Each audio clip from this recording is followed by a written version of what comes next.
Got 5, 16, 19, 21, 33, and 10. Check results. You remember? And put the Doctor away, there is nothing to talk about at all. Wow, it's crazy. You go for these patches, it makes it difficult, but somehow people like Moist Critical managed to do it. So I don't know where he's getting that well of, as he would say, turbo cringe. That wasn't a good impression, but he does say that word a lot. Yeah, I'm kind of just doing this for 20 minutes as I wait for the football to start. Gonna speak kind of just a bit on film, a bit on film. I fucking hate myself when I say shit like that. A bit on movies, films, you know. I mean, you can say movies, you can say films. To say I'm gonna talk about film when you mean multiple films or like multiple movie related things, and just to say I'm gonna talk about film, yeah, go fuck yourself. And just some other related stuff I can even remember. There was more things, but my brain is forgot. You know what I saw the other day, which I don't even understand. Is I saw someone, it was like on their Instagram story or something, and they was inside, like, I am in England, and the video of them in the transport looked like they was inside like an American school bus. Like, it wasn't yellow, but like it was this big dome, not dome, but you know how like an American school bus roof on the inside, it kind of looks like this corrugated metal kind of like wide sort of half cylinder dome over the top, right? And it was in that, and I was like, what? You live probably in London or in and around London. What are you in right now? What vehicle is this? You're just not acknowledging that you're in a weird vehicle, but you're in one. And I didn't know what it was, and I didn't bother asking. And then later on, like today, a couple of days later, I saw an advert for an Uber train, and I put two and two together. It was the same vehicle, right? The same kind of roof, the same kind of thing. Kind of looks like a bus, but apparently it's a train, right? Apparently Uber trains now is a thing. And you can. How does that even? I know I could just Google this. I could have just looked into this at any point between when I saw that, which was probably a day or two ago, to now. But how does that work? Uber just have their own branded trains, or do this like? Can you? Because Uber, the whole thing is you hail a cab. You hail a. Is hail? I don't even know what that word means, but you call a car, or a guy comes, drives to where you are, and takes you to a specific place. I don't see how that works with trains. So I don't know, but they look weird on the inside, and isn't that bloody crazy? I know it's this is what you call a slow news day. Not that I talk about news, but just slow anything day, man. I've been seeing stuff with Sniper Wolf still getting cancelled for doing this and that, but I just don't even care at this point. I'm not like, that is what it is. I don't like that this is. There we go. That is what it is. Anything else? I mean, I could kind of talk about. I mean, I remember like yesterday or the day before. I think it was yesterday's when I spoke about the Marvels and like, you know, it being really mid. And then I watched. Speaking of Moist Critical, Penguin Zero, I watched his review on it, and I realized, wow, I gave it a glowing review in comparison. I just said it was. I just said it was non-offensive, mid, grey, repetitive, lazy, kind of just midness, and I give it like a 4.5. I thought I was being relatively fair. I listened to his, and he was like this. He was basically saying it's the worst Marvel movie ever made in recent modern history, because Marvel have a lot of films now, so you can dissect it into like a modern Marvel movie and like a different era. I know they split it into like phase 1, phase 2, phase, but I mean, like, I think now, like, Iron Man 1, in terms of like when that was made, 2008, is such a different time to like 2023. That it's actually split into like probably films post, like, probably Civil War maybe might be like the half point between where there was like a change in things maybe. Well, realistically, we all know it's after Infinity War Endgame, but I'm talking about like a timing change in terms of like, I don't know, just like life outside of Marvel. But I mean, in that film, I can't remember if I said this or not, but they kind of set up like a Young Avengers kind of thing, and it was and like, this is the problem. And I just watched Loki, actually. Here we go, something to talk about. I watched Loki, and I watched Secret Invasion as well. And after I watched Secret Invasion, I was like, the first two episodes, everyone was like, okay. A lot of people weren't really on board yet. And I was like, I like this enough. I actually like these first two episodes. I think the writing is good. And that's the main thing. I thought the writing was good for the first two episodes. It didn't blow me away or anything. I didn't find it like massively exciting or like, but So a couple scenes, like the scene with Kingsley Benadir's character when he's like sitting in the table and he's like with everyone. And he's like, it's kind of like a Billy Butcher kind of scene when Butcher in The Boys goes to like the therapy AA meeting kind of thing where they're all talking about their trauma, and he kind of walks in and he's like, "Come on, guys, these soups have absolutely bollocked us. Where's your rage?" You know, and he like has this whole thing. Similar thing here with what am I talking about? Oh, in the Kingsley Benadir thing, he's like in the room. He's like, "Come on, we're just meant to live like this, like fucking dogs. At least how are we no different from dogs? At least dogs get this and that shit." And I can't remember. He was like saying this and that, but we want to sit here and dress up like humans. Use a human's knife and fork, but he says fork and knife. He says it the other way around for some reason, and he's got this weird like kind of Birmingham accent going on for whatever reason. And yeah, that was like a decent scene.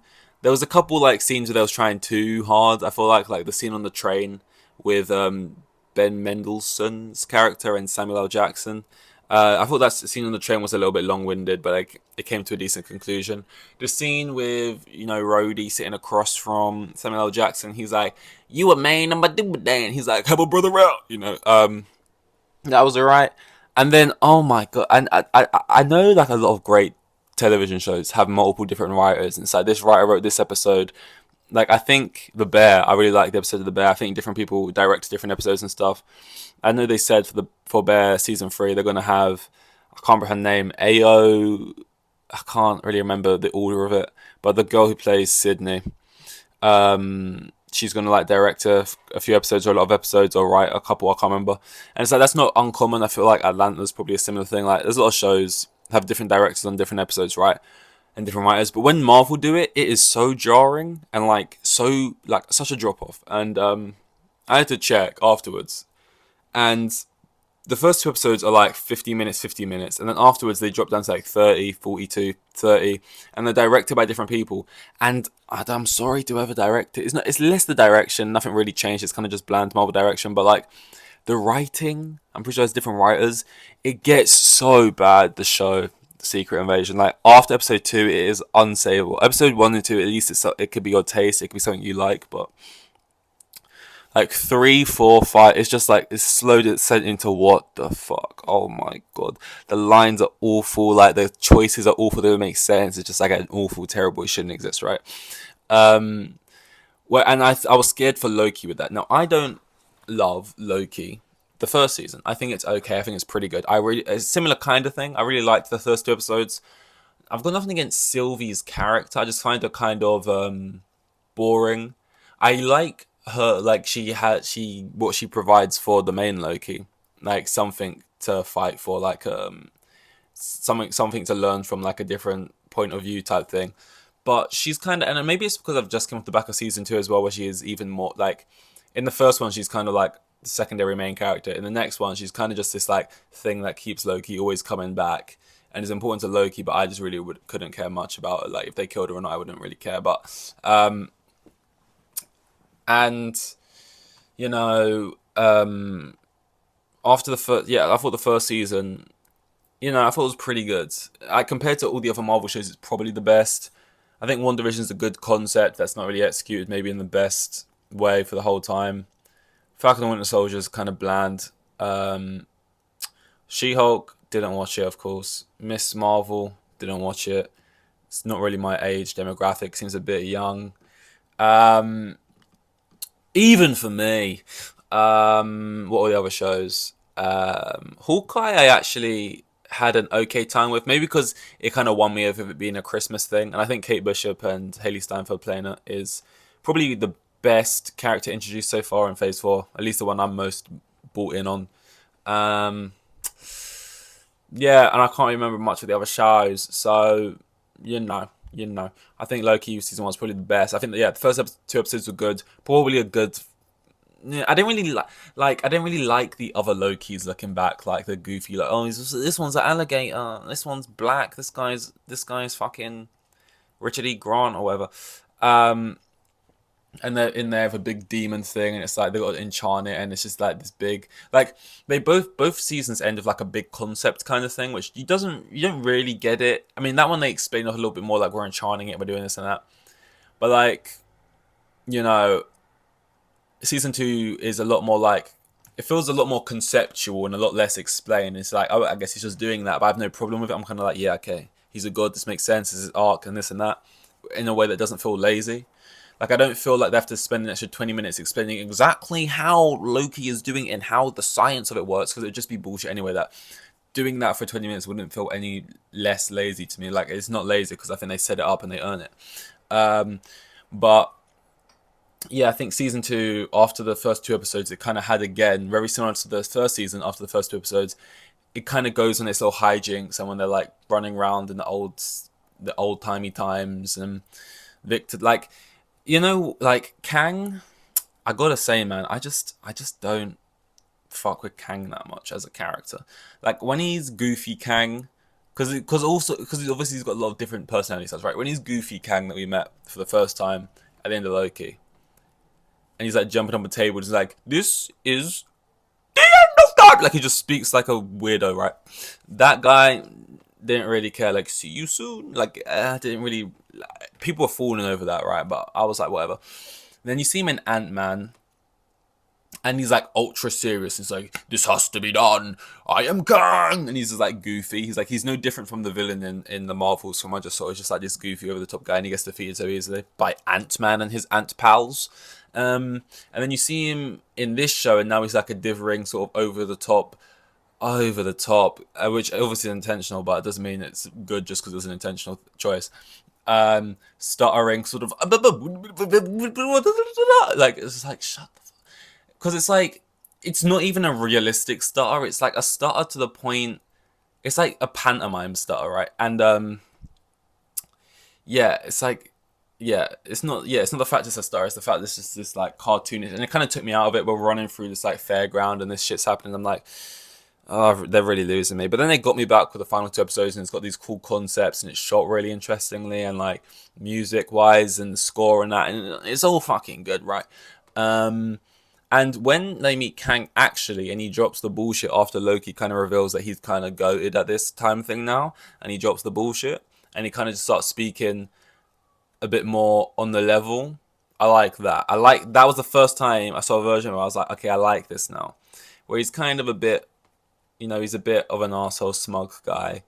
You know, there was like a scene, there's a scene where Loki's kind of like walking up and down. He's like, shake it off, shake it off. You're learning the shit. And I thought, okay, I saw a peek into him there where I'm like, okay, I like him there. I like it when he's just speaking on the level and he just cuts the crap, because I'm like, I don't find it very compelling or funny or like intimidating, or like, I don't really know what you're going for, type thing. So I don't really know what they're going for this character at all, to be honest. But like, I think Loki season 2 was better than the first season overall. I think it has a first two episodes, last episode. I mean, I don't know why this is like my favorite shot of the whole series, but just the shot where like Owen Wilson standing there, and it's just like blue sky behind him, and not just blue sky, no clouds, not just blue sky, no clouds, but no gradient in the blue at all. Just the same blue that is across the whole back of him, so much so that it looks like wallpaper. Like, even if you look up at the sky and it's completely blue, like some sections will look lighter of the blue and darker or whatever, right? But just like look like such a flat blue, and the lighting on him is so like warm and like light, and like the eyes are just slightly red, and like just for the context of the scene was, I just really like that shot. Look at me liking shots. But yeah, I think Loki season 2 is probably the best TV Marvel's done yet, which is promising, because this is still a project of theirs. It's not a film, but it's still a project. It's still showing not everything they make is crap. And when they put time into it, ultimately, because they put time into it, they can do good stuff. Now, I assume Echo's not going to be like that, obviously, but I just don't know why you would not want to just cut it down and try and put more effort in. And you might still swing and miss, but at least people respect him more if you just try and make things of that higher quality. They definitely put a lot of attention and like detail, obviously, into Black Panther 2, right? Now, that might have been a swing and a miss for some people still, but people still respect that, like, oh, they've tried here and they've tried to make like a. Whereas the Marvels just looks like, who shot this out in half a day, So, but yeah, Loki season 2 I think was good. Last 2 episodes, very good. Very cool. And yeah, thanks for watching. I'm going to go watch football. Dankeschön.